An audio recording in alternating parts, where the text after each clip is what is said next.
Hello everyone, and welcome to Chess Knight's Shinobi, but do not despair, for this is not actually chess, and you do not need to know anything about chess in order to play this game. That is why I'm playing it, actually. This is more of a, you could say, stealth game, a turn-based stealth game where you control a chess piece and move around other chess pieces with the goal of reaching the end of the levels to assassinate someone. And the reason it is called Chess Knights is because we control a knight, but as the knight piece is a horse, I'm just going to pretend that it's a horse, if that's okay with you, a ninja horse, because it is dressed all up like a ninja, given the theme of the game at hand. We're going to look at the tutorial first, which tells us all we need to know to play the game. Two of the tutorial bars tell us the exact same thing, even, but that doesn't change the fact that it tells us all we need to know, and anything else we need to figure out, we can figure out as the game goes on. The basic rules are all here. I'm not really much of a strategy game person, or a turn-based strategy game really, I just don't play many strategy games in general. So this game's a bit of something different for me, but I like it because of its simplicity. I like the rules are simple enough that I can understand them. I appreciate that it features a horse as the primary character, sometimes multiple horses, as the game gets more complicated. The rules for chess and a lot of board games are a bit too abstract for me to understand, but I get this because of the way it's painted up. We're a ninja horse doing ninja things. Our goal is to make it to the end of the world. We get to different boards by reaching that red square. Like that.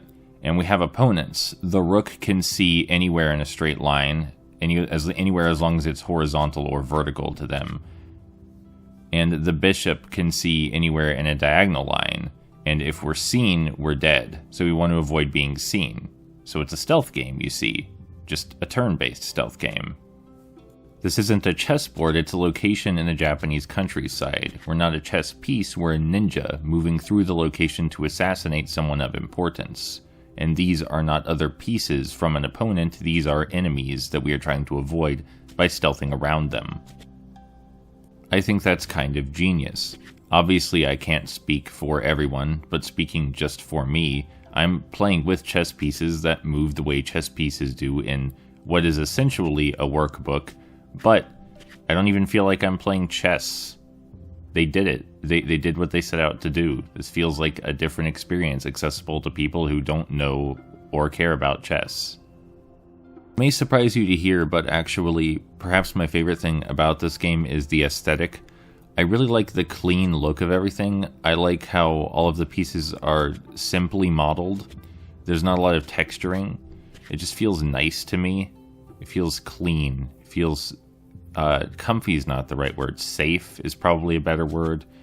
Sterilized, even. And I really like that look for this. I also appreciate the whooshing sounds, where ninja, the whooshing and swift noises just feel appropriate for this circumstance. But back to the game proper. I was also pleasantly surprised by the way the game introduces more mechanics as it goes on. This is the first world. Things are fairly simple here. We have what I can only assume are civilian pieces or something. If they see us, we'll still lose, but they don't actively move around or patrol or anything. In later levels that will change. We'll also need to find more clever places to hide in later levels. For now, it's mostly just about figuring out how to get to the end. I also like how, even though you can definitely tell what's going on here, you can tell we're a ninja. A small cutscene will play when we do assassinate that fellow up there, because that's our goal, is to assassinate that guy up there. It is the case that we don't know who we're working for, why we're doing what we're doing, or anything like that. We just know that we're a ninja, presumably in someone's employ, and we have a job to finish. I want to clarify by up there, I mean the guy on the red space. I don't mean the guy actually physically up higher than the other pieces. That's another horse, and we do not assassinate fellow horses. We only assassinate people. Maybe that's what this is about, actually, now that I think about it. Maybe it's like a species thing. Either way, this is the final level of World 1, and I only challenged myself to make it to the end of World 2. So that's as far as we'll be going in this video. And I did make it to the end of World 2. Something surprising just happened when I got there. Also, the level started over. That's because I pressed the restart button. There is a dedicated restart button. There's also an undo button that it took me an embarrassingly long time to realize was even there, but it is there.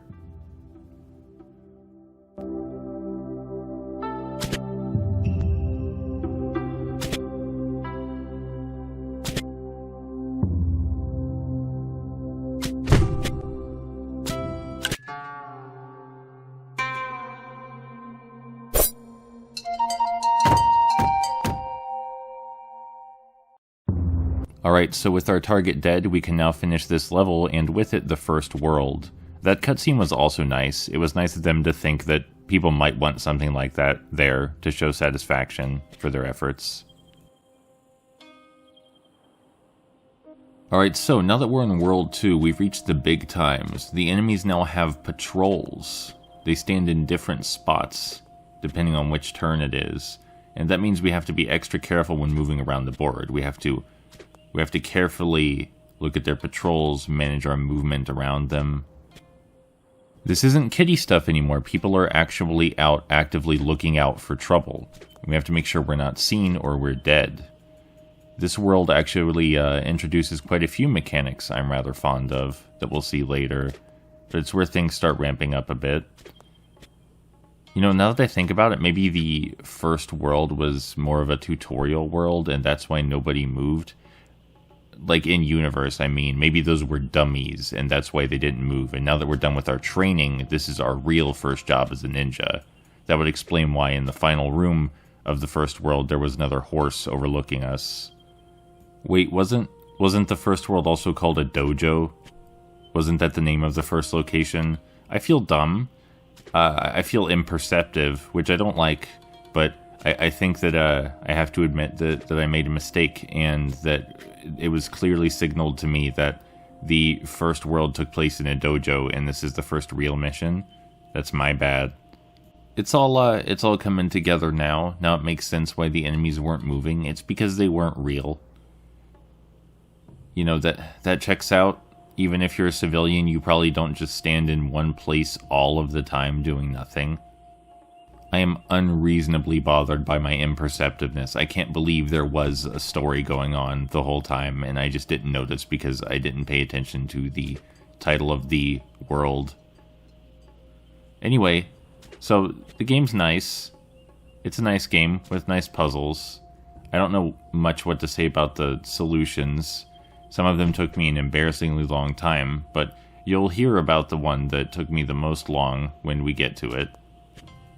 You know, this game's called Chess Knights because there's... Oh, new mechanic. So there's blades of grass now that we can hide in. I actually really liked seeing these blades of grass because they reminded me, you know, this is a video game with video game mechanics. I feel at home now, knowing that there's blades of grass I can hide in, and that means enemies won't see us as long as we're in them, even if we're within their traditional line of sight. As long as we're inside a blade of grass, we're practically invisible. And the first few rooms with blades of grass, easy to clear because you're just getting used to the mechanic. And of course, these mechanics, which are slowly introduced as one does in a video game, they get mixed with other mechanics later, adding to the complexity, and it's just an all-around good time. The game understands game design. But as I was saying, this game's called Chess Knights Shinobi because it's actually part of a series called Chess Knights. There's Viking-themed chess knights, there's cowboy-themed chess knights, the horse gets a gun in that one. And this, of course, is ninja-themed chess knights, where the horse is a ninja. And I want to play all of them, because all of them feature horses as the protagonist. And I do not care that it's technically a knight, because you can see plainly that it's a horse and not a knight. Anyone who says it's a knight is lying, it's a horse. Oh, a new mechanic. We can control 2 ninjas now. And sometimes, rather cruelly, we have to sacrifice one of them to move forward. Anyway, so hear me out. All of the Chess Knights games are horse-themed because they feature the knight piece primarily, and they've actually done very little with the horse theming in the Chess Knights games. So I was thinking I just, you know, after I publish this video, maybe casually hit him up with an email, be like, hey, big fan of Chess Knights Shinobi, which I am, that's true. And I'd be like, so, any thoughts to a unicorn-themed Chess Knights game? Because you guys have done some pretty wacky out there themes. The next theme is Eldritch, even. I'm not even making that up. So how about, just there's a bit of a lack of unicorn games. I was we're on the room I spent the most time on, so we should probably talk about this instead. This one took me forever, but I eventually puzzled it out. I figured out exactly where my ninja needs to stand in order to reach the goal. I figured out that one of the bishops needs to die for me to be standing in the appropriate spot to reach the goal. I figured out the appropriate time to destroy one of the bishops, so that way I could reach the goal without alerting the rook. It took a long time, but I puzzled it out all by myself, even if it took like 20 minutes. And I'm not sure that the exact method I used is even the intended solution, because I just wasted a lot of time. I mean, these puzzles probably have multiple solutions. Maybe all of them have multiple, except for the simplest ones. I can't be sure. But I'm kind of wondering whether the solution I used, where I waste a bunch of time walking back and forth, is even... Excuse me, I meant trotting back and forth, is even something that they thought you would think to do. Like, maybe what I'm doing right now is not something they even considered. They being the developers, by the way. Alright, we're in the final room of World 2. We're here. So as the video comes to a close, again, I really like this game. I like its art style. I think the simplicity looks very clean and sterile, which is nice for this kind of puzzle game. The music is relaxing, if a bit forgettable. Because of the way the game paints itself, I have no problems with the rules. Normally the rules of chess I find too abstract to understand, as with the rules of many board games, but this one, no, I understand it perfectly fine, because it's more of a stealth game that happens to be turn-based than a chess game. So they did a great job of making it accessible for people such as me who have no interest in chess, but still like horses and ninjas. When I say I like this game, I also want to be perfectly clear and transparent. I mean, I like the game from what I've played so far, which is what you're seeing in this video. If the game suddenly gets awful for any particular reason, I refuse to take responsibility for that. I like the content that you're seeing in this video. I find it pleasant. Also, it's a pretty cheap game, too. And now we're in the golden dimension. And there are shogi pieces. I didn't sign up for this, so I'm out. See ya. Bye. No one could have predicted this, and I'm not here for this. I was here to play a ninja.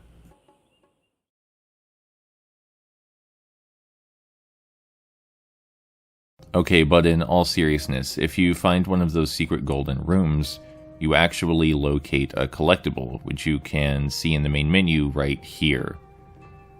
I'm not sure if getting them all does something, but it's still a nice extra bit of content, and it surprised me. Definitely didn't expect to stumble into a golden room, so that's another thing the game has going for it. See you around.